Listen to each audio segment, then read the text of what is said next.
بسم اللہ الرحمن الرحیم۔ اللہ سے جیسا مانگو گے اللہ تعالیٰ ویسے ہی دیں گے۔ آج ہم دنیا طلب کرتے ہیں، دنیا ملتی ہے، لیکن دوستو حضور اکرم صلی اللہ علیہ وسلم کو اللہ تعالیٰ نے فرمایا کہ میرے محبوب، اس دنیا کی قیمت ایک مچھر کے پر کے برابر بھی ہوتی تو قسم ہے مجھے اپنے عزت و جلالت کی، اس دنیا میں سے ایک گھونٹ پانی کافر و مشرک کو نہ دیتا۔ اللہ تعالیٰ کے یہاں قیمت ہے ایمان والوں کی اور ایمانی زندگی کی۔ دوستو آج آپ دیکھیے، ہمیں رونا تو آتا ہے، چیخنا اور چلانا تو آتا ہے، شکایتیں کرنی تو آتی ہے۔ ساری دنیا میں ہم پر وبال آیا ہوا ہے، لوگ ہمیں لقمہ تر سمجھ کر نگل رہے ہیں۔ دنیا کا کوئی ملک ایسا باقی نہیں، کوئی خطہ باقی نہیں جہاں پر مسلمانوں کو نوالا بنایا جا رہا ہو، لیکن ہم نے اپنے آپ کو کبھی بدلنے کی کوشش کی؟ ہمارا حال تو ہے ہی کہ ہماری دشمنی تو دشمنی ہے، لیکن ہماری دوستی ایک زمانہ وہ تھا کہ مسلمانوں کا ہر عمل اللہ تعالیٰ کے لیے ہوتا تھا، دوستی بھی اللہ کے لیے، دشمنی بھی اللہ کے لیے، تعلق اللہ کے لیے، کھانا پینا اللہ کے لیے، پھر اللہ تعالیٰ ان بندوں کی حفاظت بھی ایسے ہی کرتے تھے۔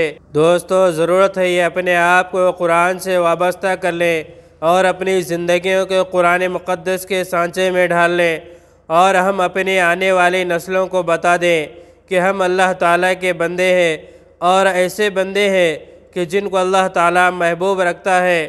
اللہ تعالیٰ فرماتے ہیں، بے شک اللہ تعالیٰ نے خرید لیا ہے مسلمانوں کے جانوں اور مالوں کو جنت کے بدلے میں، جنہوں نے اپنی جان ہتھیلی پر رکھ کر اللہ کی راہ میں اپنے آپ کو پیش کر دیا، اور وقت آیا تو شہید بھی ہو گئے اور دشمن کو قتل بھی کیا۔ اسلام یہ دعوت نہیں دیتا کہ آپ بلا وجہ دوسروں کو مارتے پھریں، ایسا نہیں ہے۔ ایمان میں قوت ہے تو دنیا کی کوئی طاقت مسلمان کو نہیں ڈرا سکتی۔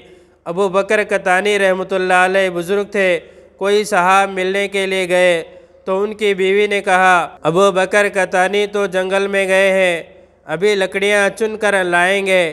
یہ شخص جنگل کی طرف چلا گیا، راستہ پوچھتا پوچھتا تو دیکھا لکڑیوں کا گھٹا شیر کی کمر پر لدا ہوا ہے، اور بڑے میاں شیر کا کان پکڑ کر لا رہے ہیں، تو اس نے پہچان لیا کہ یہی حضرت ابو بکر قطانی ہے۔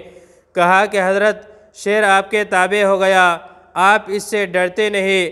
فرمایا، میں نے اپنا معاملہ اللہ سے درست کر لیا ہے، میرے دل میں اللہ کا خوف ہوا، دنیا کی ساری چیزیں مجھ سے ڈرنے لگی۔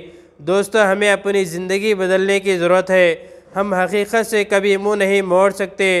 دعا فرمائے کہ اللہ تبارک و تعالیٰ قرآن کے لائے ہوئے پیغام پر ہم سب کو عمل کرنے کی توفیق عطا فرمائے۔ اس طرح کے اور ویڈیوز کے لیے ہمارے چینل کو سبسکرائب کریں، بعد میں لگے بیل آئیکن کو پریس کریں، زیادہ سے زیادہ شیئر کریں۔